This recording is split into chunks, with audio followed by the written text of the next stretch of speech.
estos 2 días. Pues vamos a comenzar ya directamente con la primera charla de nuestra sesión. Esta primera sesión se llama El nuevo ecosistema digital para la creación de IPs.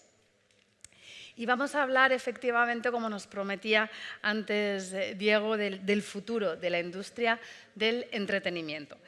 Está claro que está marcado por un cambio disruptivo, las nuevas tecnologías del ocio inmersivo, muy específicamente por la web 3.0 y este nuevo metaverso del que tanto estamos hablando. Antes Diego hablaba de que el target de su trabajo es fluido. Me ha encantado el término. Sabemos que estas nuevas IPs no solo van a tener que trabajar para un público, diana, fluido, sino que además están en un espacio digital continuo. Este espacio ofrece además enormes posibilidades para la narrativa, el storytelling y la creación audiovisual.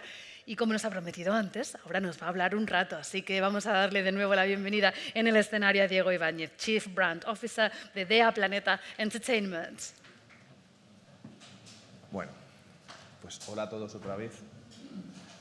Me han quitado la foto de cuando salí de la Isla de las Tentaciones. Os pido que me perdonéis, estaba más moreno y claramente es que me ha impresionado un poco ver esa foto que había escogido en pantalla grande, porque realmente no soy tan así. Eso me pilla en verano en Asturias y realmente, como veis, ni tengo esa barba a los Sandokan, ni tengo ese... os voy a pedir perdón por varias cosas, lo primero de todo. Lo primero, es una presentación un poco larga, pero sí que quería dar un repaso desde la perspectiva de DEA Planeta de nuestra visión un poco del mercado del entretenimiento, ¿no? Y qué nos lleva aquí. O sea, he pensado que entender lo que pasaba hace 10 o 15 años es clave para entender lo que tenemos ahora, ¿no? Segundo, porque la presentación está un poco en inglés y en español, porque he hecho algunas partes de esta presentación en otros foros y si no os importa, prefería mantenerlo aquí. Como es un grupo internacional, entiendo que no hay problema. Y la tercera, porque es difícil hablar de estas cosas con gente que he visto allá en los pasillos, que da un poco de cosa, ¿no? No sé si está Paco Asensi por aquí. Me lo he encontrado antes ahí abajo y es como decía, es como tocar Yesterday con Paul McCartney, ¿no? Pues bueno, voy a tener que torear y espero que me perdone lo que pueda decir. Es una visión un poco enfocada en la industria y en cómo hemos trabajado en DEA Planeta el mundo del entretenimiento y las marcas, ¿no? Que también es lo que me toca por mi rol. Si os fijáis, la industria antes era digamos, una cadena de intermediación lineal. La creación de contenidos estaba al principio, ¿vale? Y tenías a la audiencia, al consumidor, y se hacían muchas cosas entre medias, ¿no? Era básicamente un negocio de empresa a empresa, ¿no? La producción de contenidos era evidentemente elitista y fuera del alcance de cualquiera. Poquita gente podía trabajar en la creación de contenidos. Y ahora, pues bueno, ya sabéis, ¿no? En estos últimos años hemos vivido una verdadera avalancha, ¿no? Todo el mundo tiene un creador en su interior, ¿no? Y esto lo hemos visto, ¿no? Hasta los niños, ¿no? Crean contenido, ¿no? Y crean y comercializan contenido, ¿no? Nosotros como Planeta, una marca, por ejemplo, Puka, que representamos, hemos tenido incluso que cambiar la manera de contar el propio contenido. De series de animación hemos tenido que trabajar en formatos mucho más cortos, de episodios de 22 minutos a piezas en Instagram o piezas en YouTube, ¿no? Marcas que han nacido totalmente under the top, como Baby Shark o Reino Infantil, ¿no? Baby Shark coreana, como sabéis. Nace un creador independiente en Corea, lo compra Nickelodeon y ahora es una marca mundial, o el Reino Infantil, que es una de las más exitosas en el mundo hispanohablante e incluso en retail en España, en las navidades pasadas, la que más ha vendido. O sea que las marcas nacen en el entorno 100% digital, ¿no?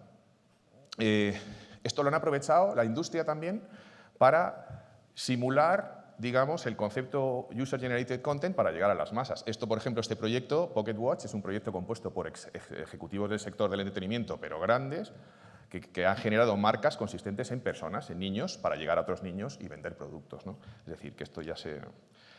Y estos somos nosotros. Mirad, este del Navalcarneros, este de aquí que os decía, que es Tilly, es una imagen, por cierto, un poco antigua, y algunos otros dos proyectos que tenemos. Tenemos que hacerlo mejor o si no, no vendemos nada, porque la competencia es feroz, ¿no? Una vez que creamos el contenido, la clave está, y aquí es donde viene ya el problema principal, que es la distribución y el broadcast del contenido, ¿no? Siempre esto ha sido todo acerca de la audiencia. El contenido vale más cuanto más gente lo ve. En el pasado era más sencillo, pues porque teníamos una televisión, o dos, o tres, que aglutinaban toda la audiencia. Es un negocio publicitario y siempre será un negocio publicitario. Es decir, alguien tiene que pagar por este contenido y en el fondo del todo están pagando generalmente las marcas. Ahora han crecido otras alternativas. La fragmentación es masiva y la forma de pagar el contenido se ha multiplicado por 1000, ¿no? Es un negocio de competencia perfecta. Hay gente que cobra por suscripción, gente que te ofrece el contenido gratis con publicidad, de alta calidad, de baja calidad, hay plataformas que cobran como agregadores. Es decir, para nosotros como creadores y distribuidores del contenido, y en concreto a Planeta, se nos crea un problema tremendo, porque a quién le vendes, es decir, le tienes que vender para generar el fee que generábamos antes a una sola tele, le tienes que vender a 20, ¿no? Esto nos complica muchísimo el tema, ¿no?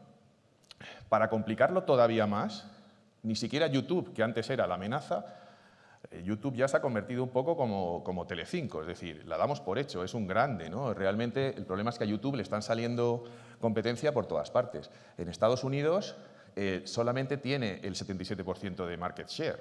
Hay un 23% que ya está en otras plataformas, también de Abbott, ¿no? Yo recuerdo, y en Europa todavía estamos un poco más seguros porque hay una cierta protección del broadcaster público, del broadcaster local, que hace que esto tarde un poquito más en llegar, pero al final acaba llegando. Yo me acuerdo cuando en Estados Unidos, la última vez que pude estar en la feria de los juguetes, en la New York Toy Fair, me dijeron que ¿dónde vas a estar? Y digo, bueno, pues no sé, estoy pensando en Cartoon Network, entonces ahora Warner. Y dice, ya, pero ¿y dónde más? Porque claro, a Warner llega del público americano, del niño americano, te llega a un 15-20% y el resto están en otros sitios, ¿no? Con lo cual es mucho más complejo, ¿no? Además, la publicidad, o sea, el anunciante está como loco, no sabe dónde ponerse. Realmente esta fragmentación hace que tengas que ir poco a poco invirtiendo cada vez más en el digital. Pero claro, ¿el digital qué es? Son millones de sitios que están compitiendo por nuestras horas de visionado. Y estas horas no son obvias, no es que tengamos 100 o 200, es que pueden ser incluso videojuegos, es que pueden ser... Entonces, esto también es un poco otra tendencia del sector, ¿no? Esto es una oportunidad. Estas son dos slides que conté en el Cartoon Business. Y es que realmente sí que se está viendo que esta transición hacia el usuario, hacia el individuo en la industria del contenido es la clave para todo lo que voy a contar después. Pero en realidad es que fijaos la oportunidad que tenemos los creadores de hacer cosas a nichos. En el pasado no se podía hacer. Evidentemente una televisión en abierto buscaba maximizar la audiencia para poder poner a su anunciante y para poder ofrecerle más valor al anunciante. Estas plataformas no tienen que hacer eso, no funcionan con publicidad. De manera que tú puedes hacer contenido, por ejemplo, clásico, de detectives o incluso independiente, que está muy demandado. Aquí veis en los Acquisition Gaps, esto os lo mandaré, no hace falta que lo... Pero es muy importante esto. Estamos realmente atacando al nicho, ¿no? Atacando al individuo y su voluntad de consumir contenido, ¿no? Esto es Amazon, que generalmente va más a classics, a IPs clásicas. Netflix le encantan las ediciones de los libros. Está siempre buscando comprar derechos sobre sagas de libros, ¿no? Hay unas posibilidades enormes de inspirarnos en fuentes culturales de distinto tipo y estas plataformas están dispuestas a comprarlas, siempre que haya un usuario, un suscriptor potencial adicional a ganar. Esto es broadcast tradicional. Aquí no estamos hablando de producciones digitales, estamos hablando en el fondo de broadcast tradicional. Esto sustituye a antes venderle a Clan o a Rai o a TF1, ¿no? En Francia, ¿no?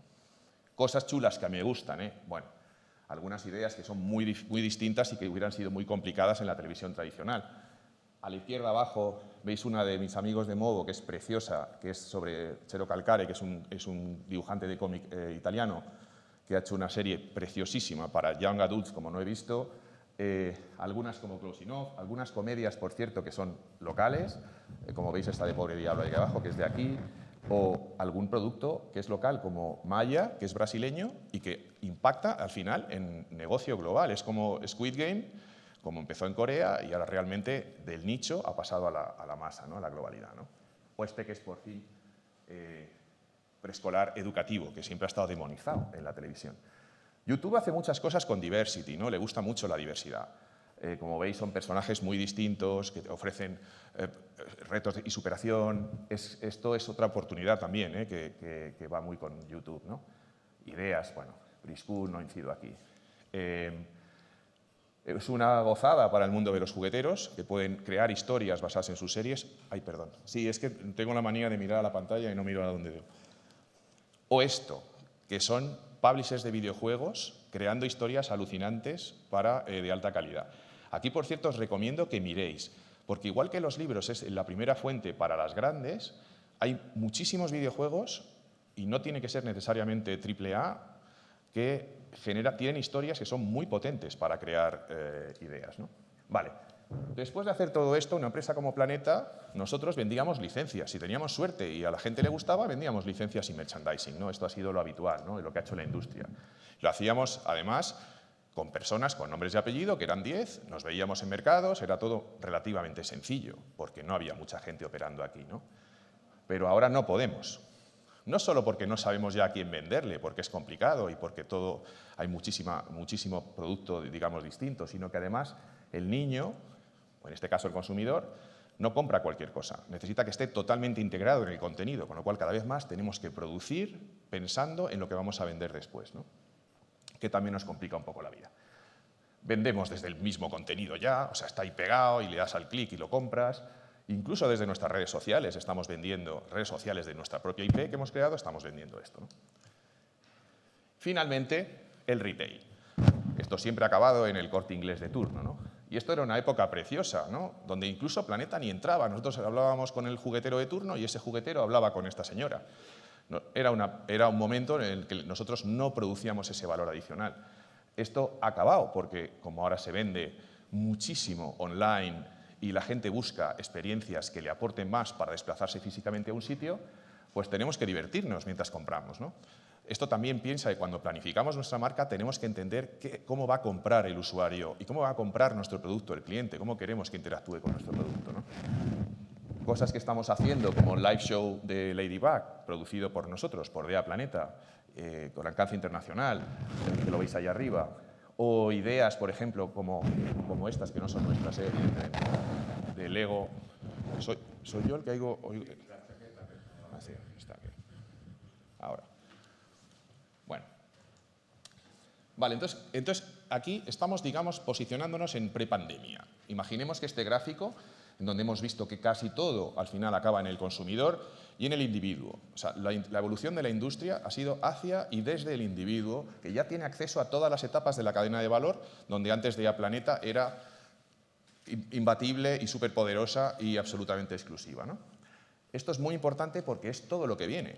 A nosotros nos ha parecido muchas veces en Día Planeta, oye, que nos están quitando el suelo que pisamos, que nos vamos a ir, no entendemos bien qué está pasando, ¿no? Se nos complica absolutamente todas las bases de nuestro negocio, ¿no?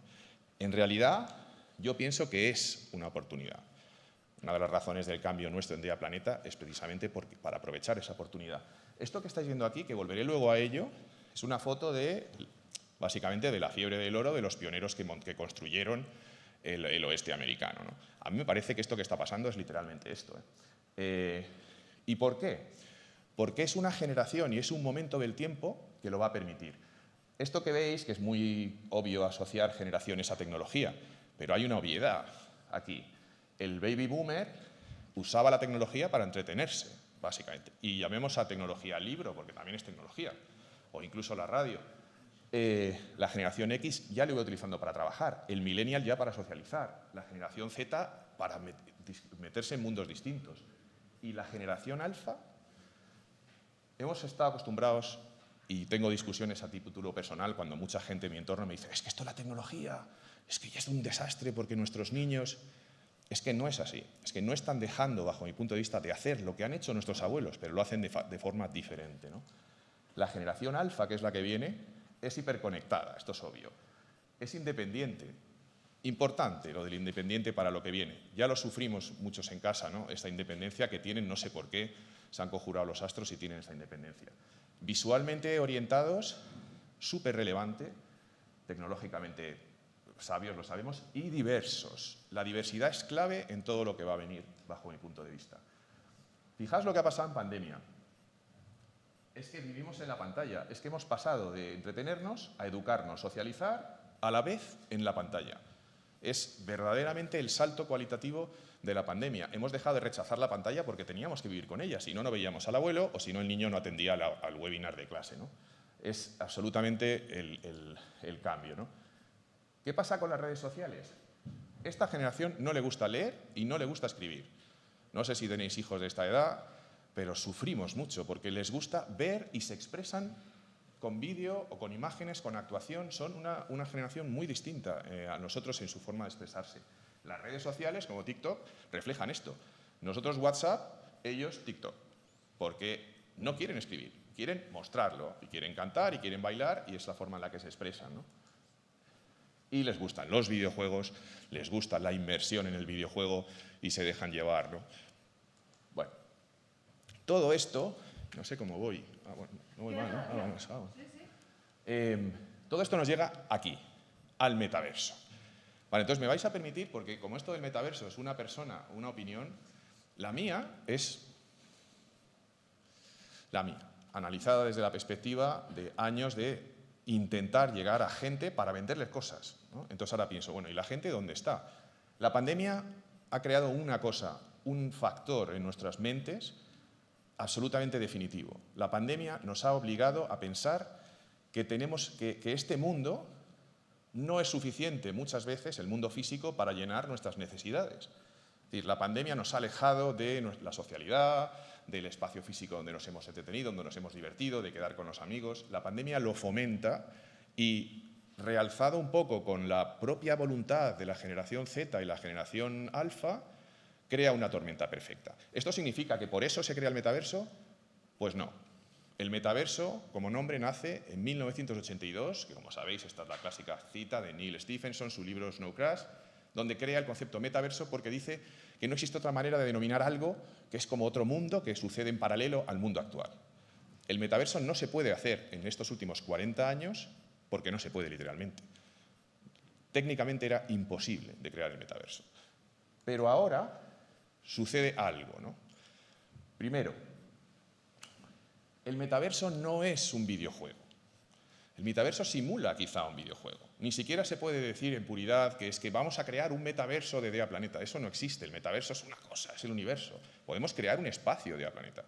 Pero el metaverso es uno, que es una especie de espacio-tiempo continuo de 24 horas donde se vive en vivo y donde el tiempo pasa, igual que en el mundo real, y donde podemos hacer muchas cosas como en la vida real.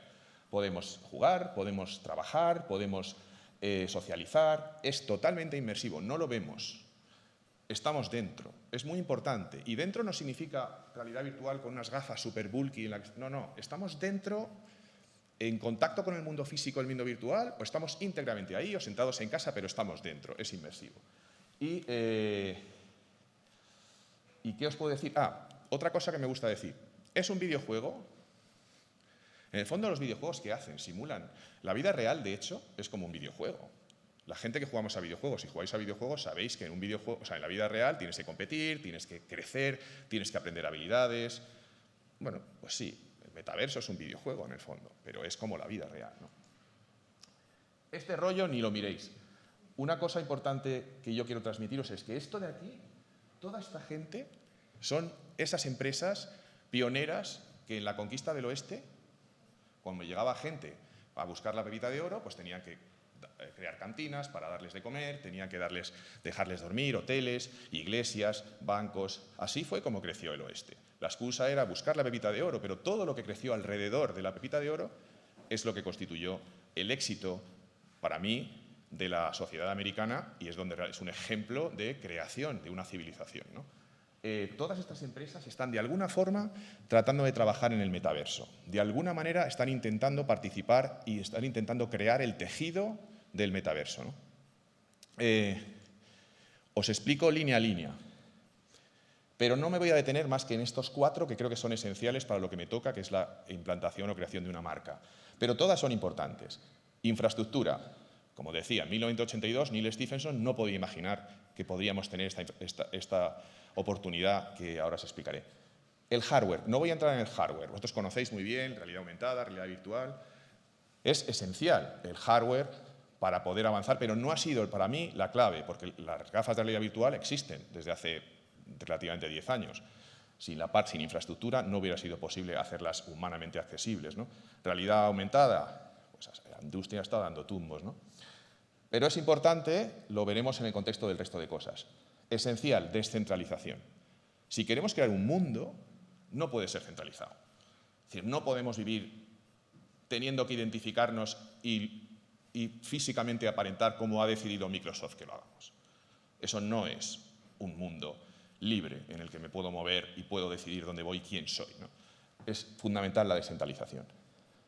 La economía del creador, sin dinero, sin esos cantinas, sin esos hoteles, sin esos proveedores de productos alimenticios, era imposible que crezca el metaverso. La economía del creador hoy es posible. Esto va a hacer que esto sea una realidad en menos de 20 años, es decir, 20 años que igual luego son 6, ¿no? Y la experiencia compartida, donde voy a derribar algún mito, bajo mi punto de vista, de qué es y qué no es las generaciones actuales en cuanto a su capacidad social, ¿no? Empresas del metaverso. Son los primeros que vienen aquí a vender picos y palas. Estos están vendiendo picos y palas y además saben cómo hacerlo. Para mí, hay muchas, pero yo selecciono estas 3. Facebook, porque en la vida real nos gusta socializar, estamos en contacto unos con otros. Facebook propone eso, esto llevarlo a un mundo inmersivo, donde sencillamente estamos juntos en un espacio físico, ¿vale? Juntos, como haríamos en el mundo real. Epic Games, Monstruo, Fortnite, por cierto, propiedad de Tencent también, han identificado muy bien que esto tiene que ser divertido. En la vida real nos gusta que nos entretengan, nos gusta estar divirtiéndonos. Hagamos lo que hagamos, aunque trabajemos, nos gusta jugar. Esto Epic Games es el que lo persigue. Y por cierto, Epic Games hace una cosa muy interesante, que es con el motor Unreal, que conocéis bien, ofrecer herramientas para que la gente libremente cree aplicaciones dentro del metaverso. Os aconsejaría que esto lo estudiarais muchísimo y lo investigarais, porque Unreal para mí es una tecnología que en los próximos años, al menos en los próximos 3-4 años, va a estar en todas las aplicaciones del metaverso. Y esto, Tencent, comprar. Si no puedes comprar en el mundo y vender, pues es difícil. Es decir, cuando digo es comprar cosas allí, no comprar cosas desde Internet, sino comprar cosas para el metaverso y para su utilización en el metaverso. Tencent es una empresa, como sabéis, especializada en e-commerce, pagos. Es una empresa muy técnica que viene a ofrecer esos servicios, ¿no? Para esos pioneros, ¿no? Bueno, vamos a empezar. Infraestructura. ¿Qué ha pasado para que se pueda hacer el metaverso? Para mí, el 5G. ¿Qué sentido tiene vivir en un mundo virtual accesible 24 horas si no puedo acceder a él? Con 4G, pues no puedo acceder a él, no me da suficiente capacidad. La Wi-Fi, salgo de casa y no la tengo, y si la tengo estoy compartiéndolo con mucha gente y no me da esa suficiente capacidad. El 5G nos permite picos de velocidad altísimos, nos permite una cosa importantísima, que es una interacción instantánea con la nube. ¿Qué importancia tiene esto? Sabéis muy bien, los que habéis jugado a realidad virtual, cómo es imposible olvidarte del dispositivo. Te pesa la cabeza. Al niño se le cae la cabeza. He puesto a mis hijos, ¡pum! Eso no es inmersivo. ¿Cómo va a ser inmersivo una cosa así? ¿Y por qué? Porque tiene cierta capacidad de computación que tiene que estar metido en este aparato. El 5G permite que se compute en la nube de manera que los dispositivos de acceso son muy ligeros. Unas gafas como las que yo llevo, dentro de poco Apple va a lanzar unas 5G donde me van a estar suministrando esa información en tiempo real. Esto evita que tengamos que sentir siempre que llevamos un cacharro en la cabeza que es anti-inmersión, ¿no? Y otra muy importante, socialización. En un mundo normal, vosotros quedáis con 20 amigos a jugar al Trivial. El Trivial es un poco viejuno, pero no sé. Quedamos con 20 amigos. Vale. Hoy por hoy, en cualquier mundo virtual, incluso en Fortnite, no podéis estar más de un número de personas. A lo mejor 20 sí, pero 40 no. ¿Y por qué? Porque no es capaz el servidor de gestionar lo que estamos haciendo 40 personas simultáneamente, te digo, te hablo, hago tal. No lo puede procesar. La tecnología actual, la computación es imposible. Con la computación cuántica se va a poder hacer. Y el 5G va a ser capaz de reducir la latencia a términos mínimos. Es decir, la latencia que es la respuesta del sistema a lo que yo estoy haciendo en tiempo real. Es decir, lo más parecido a la vida real, yo te señalo, tú me miras y en tiempo real lo estamos viendo. No hay mareos, no hay sensación constante de que hay una máquina pensando lo que hacemos, ¿no? Descentralización. Ahí a la izquierda, desisto ya de mirar aquí, ya tengo miedo. A la izquierda veis mundos centralizados. A la derecha, mundos descentralizados. Por cierto, son los que yo he elegido, pero hay 100.000. Y como sé que los conocéis, no os los explico. pero básicamente los más famosos. Roblox, Fortnite, Animal Crossing. Roblox, juegos, el 80% del niño americano ya accede a Roblox. Es alucinante esto. O sea, cuando este dato lo dices o sea, la leche, ¿no? Están centralizados. Hay empresas manteniendo estos servidores. Lo que pasa, están unas reglas que han definido esta gente. Pero estos no. Están descentralizados. Quiere decir, no hay una gran corporación controlando lo que haces. Hay una serie de reglas para evitar que se robe o que se engañe, pero están totalmente democratizados. ¿Esto qué significa? Que yo entro en Fortnite con un avatar. Y este avatar a lo mejor es Spider-Man, que me meto allí. Pero está controlado por Fortnite. Yo no puedo salir con ese avatar de Fortnite y meterme en Decentraland. Sin embargo, sí puedo hacerlo en Decentraland y entrar en The Sandbox con las herramientas correctas, que todavía hoy no son comerciales porque estas infraestructuras de los pioneros del oeste no están creadas. Pero esta interconexión de mundos, eso sí es el metaverso. Es poder salir de uno y entrar en el otro. Y diréis, ¿y esto qué tiene que ver con las marcas? Joder, todo. Todo. Si a mí me encanta Naruto, yo quiero entrar como Naruto aquí, ir a un concierto en Fortnite con mis amigos y quiero hacer un juego en Roblox y quiero jugar a un juego en Roblox vestido como Naruto. Y es así. O como Diego Ibáñez, que eso es lo que va a pasar después, ¿no? Porque en un mundo descentralizado, en un mundo real, tenemos que ser alguien. Y esto no es tan sencillo, tan baladí como hablar de una imagen nuestra gráfica. Es importante porque nuestra expresión, y mucho para los alfas, donde les importa tanto su expresión y no les importa tanto lo que puedan pensar. Visten como quieren. La posibilidad del metaverso es que nos permite vestir como nos dé la santa gana. Y esto al final acabará impactando en el mundo real y esto lo sabemos, ¿no? Pero hay una cosa muy importante que es, ¿quién soy yo? Aquí acabará estando el Ministerio de Hacienda. Es decir, llegará un momento en el que yo entre vestido de Naruto en una delegación de Hacienda a hacer un trámite. Y será así. Entonces, ¿quién le dice a este señor que está recibiéndome que yo soy Diego Ibáñez? Pues se necesitará crear una serie de herramientas que identifiquen que soy yo y que me certifiquen como que soy yo, ¿no? Y para eso está la criptomoneda, que es lo que permite la nueva economía del metaverso. Pero no voy a hablar de la criptomoneda porque es un rollo, ya lo sabéis, pero sí voy a hablar del NFT. Y voy a partir una lanza a favor del NFT y decir que lo que está pasando con el NFT día a día, todas las cosas que oímos de estos casos de especulación, de robos, de engaños, es literalmente, en la fiebre del oro también pasaba esto. Había gente que engañaba a otros porque no había reglas. Entonces, como no hay reglas, igual que pasaba en la Internet de hace 20 años cuando la inventamos, esta nueva Internet, pues había gente que hacía cosas de todo tipo aprovechando la desregulación. El NFT está para quedarse, porque el NFT está metido, digamos, como el blockchain en el origen del metaverso. El blockchain permite, yo creo que conocéis todo lo que es el blockchain, pero lo voy a intentar aplicar a lo que estamos hablando, ¿no? Permite la descentralización. Es decir, hasta ahora yo no podía comprarme en Internet algo que no fuera para el mundo físico. Yo me compraba una chaqueta en Zara o me compraba un ordenador en Amazon. Para mi mundo físico. Pagaba con mi tarjeta de crédito y me lo mandaban a casa. ¿Para qué me quería comprar algo yo para el mundo virtual? Si no lo puedo utilizar. Sí, me puedo comprar un vídeo y lo puedo ver en esa plataforma porque lo he pagado, o puedo comprarme la película última de Warner y la tengo para disfrutarla, o me puedo comprar un cromo, por ejemplo, un coleccionable digital, pero no lo puedo sacar de ahí, en el mundo centralizado de la Internet actual. Y peor, tampoco es mío, no lo puedo vender, la propiedad no es mía. Si no lo puedo vender, no lo puedo disponer de él y no es único, no es individual y no es mío, no existe.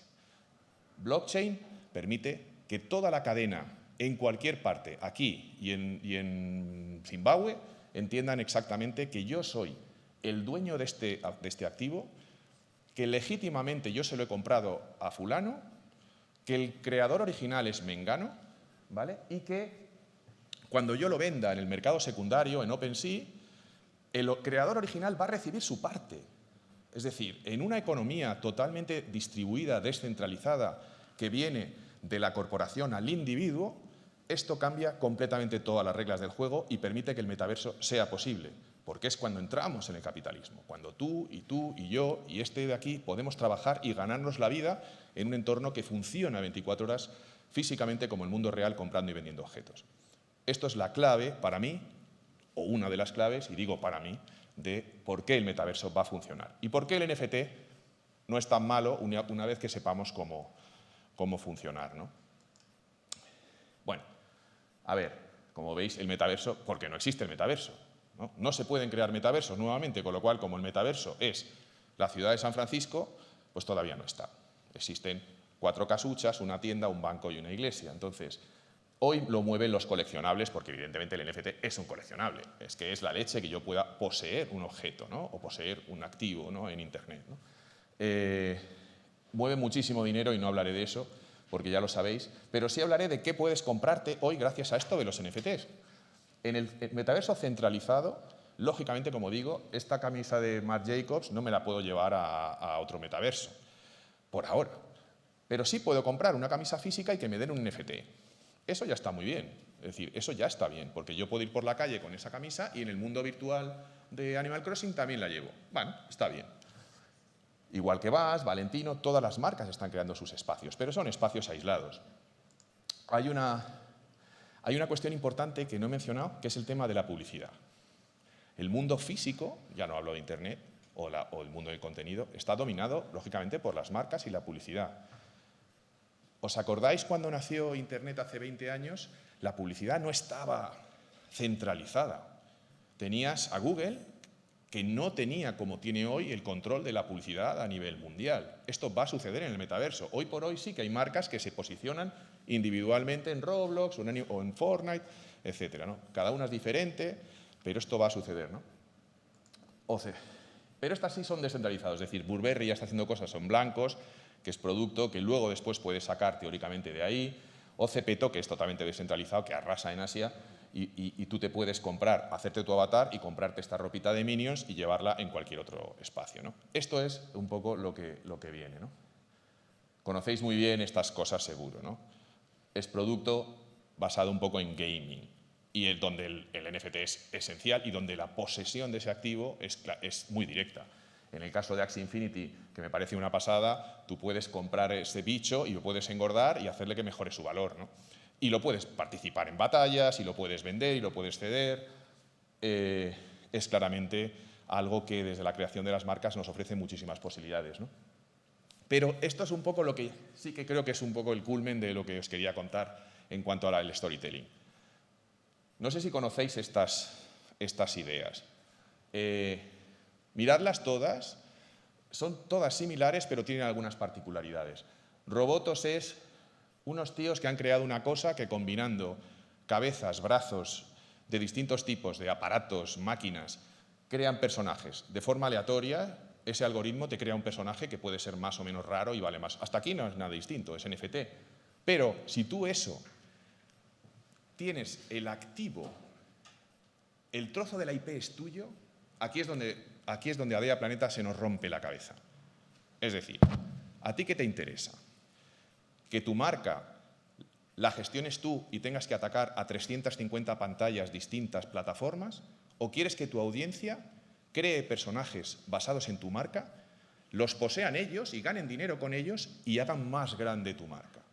Esto es la clave que va a permitir el metaverso y que va a permitir blockchain y que va a permitir NFT. Es como si en Bob Esponja yo hubiera podido crear a Patricio y haberlo metido en el contenido, yo sería el dueño de Patricio y ganaría con todo lo que sucede con Patricio, mientras no le quito a Nickelodeon su tamaño de su marca, ¿no? Con esto pasa lo mismo. Deadheads puedes hacer, incluso te dan toda la información, todo el activo para que puedas hacer, para que puedas hacer lo que quieras con ella, ¿no? Esto es un cómic que es NFT hecho a partir de personajes creados por la comunidad. Es decir, un activo hecho a partir de otro activo. Si dejas que la comunidad trabaje nuevamente al individuo, la economía del creador, es donde empiezan a salir las cosas. Bueno, esta chica, ¿alguien sabe quién es? Bueno, igual hay mucha generación Z aquí o generación. Esta chica se llama Nisaxter y es una influencer y gamer, ¿no? No es una Paula Echevarría, pero lo parece. Pero es que realmente el mundo del videojuego está metido con la realidad. Esto es un cambio fundamental que tenemos que asumir los viejunos que ven el videojuego una amenaza. Ella no es un jugador, un hombre de 40 años con sobrepeso. Esto es como son. No es una friki. La gente de su edad la ve como una tía normal. porque en la parte social es donde se nota la diferencia de la integración, de cómo los videojuegos están trayendo esta socialización al resto de campos. Discord nació como una plataforma de voz, Twitch nació como una plataforma para compartir partidas y hoy por hoy cursos de cocina comentados. Salimos del videojuego y entramos en la vida real. Discord sirve no solo para eso. Yo puedo hablar con un grupo de 20 amigos y tenemos un grupo sobre montaña y hablamos sobre eso utilizando Discord. Y Reddit, que es un foro con una estética totalmente anarquista, es otra expresión de la libertad de esta generación para expresarse, donde se dice lo que quiera absolutamente desregulado. Y acabo. Bueno, el tiempo que me queda, quería mostraros esto. Porque aquí donde me veis, yo llevo esperando el metaverso 17 años. Yo empecé jugando a World of Warcraft y yo era un adicto a World of Warcraft. Yo tenía un 20% de mi tiempo, mis noches, jugando a un personaje parecido a esto, ¿vale? Un paladín. Me encantaba curar a gente mientras repartía estopa y eso lo hacía por la noche y al día siguiente iba a la oficina y como un proscrito nadie me podía entender. El día que lo intenté es como si imprimiera pasquines por la noche en los años 60. O sea, nadie me podía entender. Esto era escrito, no podía hablar con nadie, no había Discord. Me he tirado en mi vida profesional estos años intentando recrear esa experiencia inmersiva en todo lo que he hecho. He creado videojuegos en el mundo de las marcas deportivas, de la educación, del entretenimiento puro. No lo he podido crear hasta ahora. En los tiempos que corren se puede hacer. ¿Sabéis cómo acabó esta historia? Muy tristemente. Tuve que desengancharme porque me estaba costando un divorcio. Y me lo costó. Es decir, voy a decir que no solo por eso, pero sucedió. Vendí en una web no del todo legal mi personaje por 800 euros, $800. Vendí mis claves de acceso, o sea, vendí mi acceso a eso. No podía vender el personaje. ¿Os imagináis hoy lo que podía haber hecho? Es decir, en esa integración de mi vida en ese mundo virtual, donde podía ser un guerrero, esa comunidad del anillo, metido en el mundo físico, pudiendo comprar o vender mis cosas, pudiendo compartir esto con otra gente, o por qué no, sencillamente pudiendo hablar de fútbol y del Real Madrid en una cantina en este sitio, ¿no? Esto es el cambio de paradigma. Yo soy ya mayor para disfrutarlo. Vosotros muchos veo que no. Lo que sí es tengo la edad justa para hacer proyectos así. Os agradezco muchísimo la atención. Ha sido largo e intenso, pero nada, que estoy aquí para cualquier idea en este sentido. En DEA Planeta estamos encantados de escucharos y de compartirlo. Muchísimas gracias. No te vayas, Diego, no te vayas, quédate conmigo, claro. Pues ya me han visto mucho. Mil gracias, Diego. Gracias por esta presentación intergeneracional y multimedia. Y ahora tenemos una oportunidad de hacerle preguntas. Tengo compañeras y compañeros que con un poco de suerte os están facilitando un micro inalámbrico. Y si tenéis alguna pregunta para Diego sobre su presentación, tenemos aquí a mi compañero con el micro. Tenemos una aquí a la mitad de la sala. Hola. Muchísimas gracias. Increíble la presentación y el mundo de los NFTs y todo esto. La pregunta es, ¿cuánto tiempo que va a estar el metaverso? ¿En cuánto? Porque, digamos, lo que está pasando ahora con Facebook, que sí, que no, que van a quebrar, que etcétera. Permíteme repetir la pregunta porque no sé si se habrá oído bien para la traducción. Vale. La pregunta era, creo, ¿en cuánto tiempo va a estar el metaverso operativo, ¿verdad? Sí, una línea de tiempo de cuánto. Una línea de tiempo, sí, esa pregunta del $1.000.000. Después de esperar 17 años. Dicen, pero lo ha dicho Zuckerberg en alguna reunión, lo ha dicho el Sweeney que dice que puede tardar décadas por la sencilla razón de que esta tecnología que hemos dicho, esta infraestructura, va a costar en llegar al usuario. Es decir, conseguir este nivel de libertad y de inmersión va a tardar. Esto significa que probablemente tengamos que vivir en un mundo donde desgraciadamente las calles no están pavimentadas, pero se puede circular. Es decir, el metaverso ya es una realidad. están empresas del sector del entretenimiento, de la tecnología, de la cultura, de la industria, están trabajando en sus versiones del metaverso. La cosa es cómo las interconectamos. De las empresas, ese mapa que ponía antes, muy probablemente no existe todavía el 1% de las que van a ser claves en el metaverso. Igual las creáis vosotros, o sea, igual sois vosotros los que desarrolláis un software que es capaz de hacer este alumbrado o este alcantarillado del metaverso, ¿no? Por decirlo de forma muy prosaica. Pero va a tardar años, porque el 5G, en primer lugar, todavía no lo tenemos. Y sin 5G es difícil. ¿Podemos estar en casa con un ordenador y estar dentro del metaverso? Sí, pero ¿va a ser 24 horas? No. No he hablado de realidad aumentada. No es solo un espacio físico independiente, la realidad aumentada está ya, es que Apple va a presentar algo dentro de nada, no sé cuándo, pero es que es un clamor a voces. Y esas gafas de realidad aumentada van a permitir que ese metaverso se pueda vivir en tiempo real, y eso va a ser ahora. O sea que vamos a notar avances ya. Como creadores lo podéis hacer ya. Hay una oportunidad alucinante como pioneros para hacerlo. MetaGuardians, que son de aquí, que no los he mencionado, pero MetaGuardians nacieron aquí y se posicionaron a tiempo. Hay tiempo todavía para crear cosas, contenidos y entretenimiento para el metaverso. Y se puede hacer desde hoy. La pepita la pepita de oro. Pepita de oro. Hay menos gente, menos pioneros buscando en los ríos, ¿no? O sea que todavía se puede. Buena metáfora, por cierto, Diego, esta de la pepita de oro. La verdad que no se me ocurre otra. Es buena, es muy visual y vintage, como nosotros. Más preguntas. Tenemos una por aquí. Sí, más que una pregunta, quería un poquito también añadir a la conversación, ¿no? Sobre el tema de cuándo llega este metaverso, ¿no? Yo, por ejemplo, en mi experiencia, pues a mí me encanta jugar videojuegos, he jugado desde siempre. Con 10 años yo ya jugaba a Roblox, lo dejé obviamente porque ya estoy un poco mayor. No te costó el divorcio. Pero obviamente es muy interesante y he estado involucrado en todo esto. De hecho, tengo más de 100 Axis en Axie Infinity y estoy metido en todo esto porque la verdad es que me parece súper interesante.